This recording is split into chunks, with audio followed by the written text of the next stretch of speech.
Is WWE about to make Jade Cargill the next face of the women's division? Are they about to unleash Jade Cargill and give her the full reins? Because we've seen Jade Cargill as a dominant force in the tag team division, winning the women's tag team titles twice with Bianca Belair in 2024.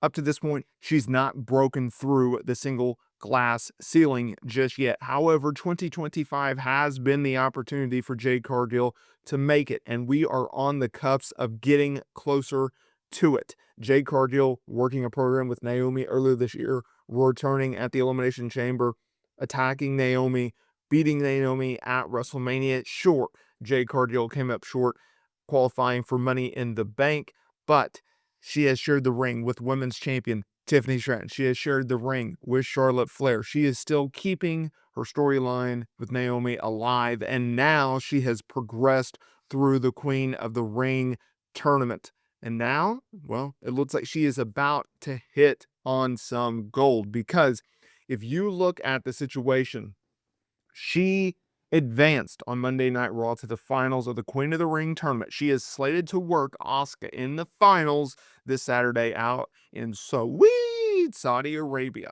And BetOnline.ag released the odds for this match. Okay. Now, I understand that Asuka is not someone that has necessarily been used in a top role in recent years in WWE, but she has been consistently used on television, part of Damage Control, etc. Having Jade and Asuka work together, very, very important. Very underrated, because Asuka is going to be able to teach her a lot of good things. We are going to be looking at the betting odds for this match, and then later in this video, I'll go through all the odds for this show. So let's look at Jade Cargill versus Asuka. Jade Cargill is a minus 500 favorite over Asuka, who's a plus 300. Now, just like a lot of you, I don't really care about betting odds, but when it comes to pro wrestling, it is significant, because these odds indicate that Jade has an 83.3% likelihood of winning the match. Why do you care? Why do I care? Because for whatever reason, when it comes to WWE, pro wrestling in general, betting odds, they're very, very accurate. That's why the odds are such, huge numbers, because the odds makers, the sports books, whatever you want to call them, they know that pro wrestling is easily predictable. And so they will put these large odds on these matches, and they will also limit how much you can bet. So a lot of places it's like $50, because the chances of you hitting are so high, right? I've personally bet on pro wrestling, I will admit that. And it does take away from your enjoyment of wrestling, I think, because like I remember WrestleMania 37, I had Bray Wyatt going over Randy Orton, and Orton beat him, and I'm like, well, there goes my fund. So anyway, so Jade is the massive favorite. So if we are to believe these odds, she is going to be challenging for a world title at SummerSlam, right? It'll be our women's champion, Tiffany Stratton, something I'm very, very interested in. Or they could pivot and they could go with a women's world title match. It would be Io Sky defending against Jade Cargill. Regardless, this match that Jade is about to be part of for a women's championship is slated to be happening at SummerSlam in New Jersey in early August. It's going to go down. And the only thing that I can think of that they're going to do, I can 100% see Jade Cargill getting screwed over by Naomi. This feud is not over with. Okay, so I think you're going to get Jade winning Queen of the Ring. I think you're going to get Jade winning a women's championship. Okay, whether it's a women's championship or the women's world championship, I think you're going to get it. I think that's good. I think that's what's going to happen.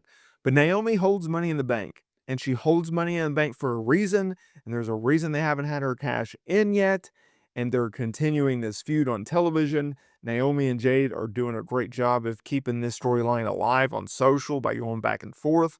I can 100% see Jade Cargill winning Money in the Bank and Naomi coming in there and cashing in Money in the Bank right after. We've seen it so many times in WWE. And then you have Naomi be the women's champion. Jade is screwed over, and they go on and chase from there. I can see it. I really, really can. And I think if they do go in that direction, I think it would be a ton of fun if they would do so. Right? I think it would. Okay, so let's look at some of the rest of these odds because I think they're interesting. Undisputed WWE Championship, John Cena, a minus 3,000 favorite over CM Punk's who's plus 900. That indicates that Cena has a 97.8 likelihood of winning.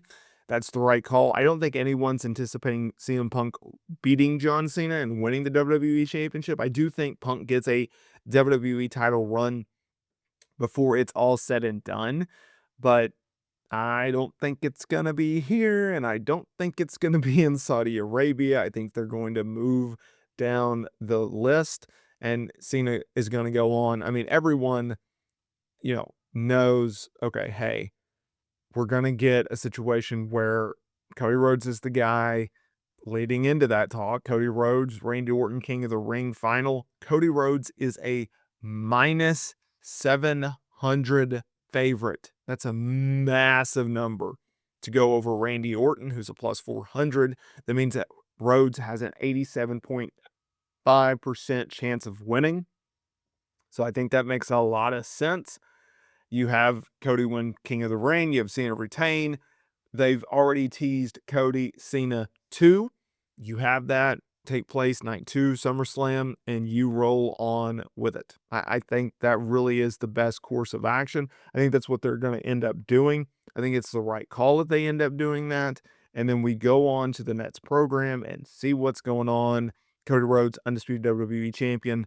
John Cena, perhaps turning back into a baby face, perhaps, that's a possibility, but I wouldn't expect anything different. I would be stunned if Orton won. I would be stunned if Punk won the WWE title here. I don't think it's necessary, so we'll see what they end up doing.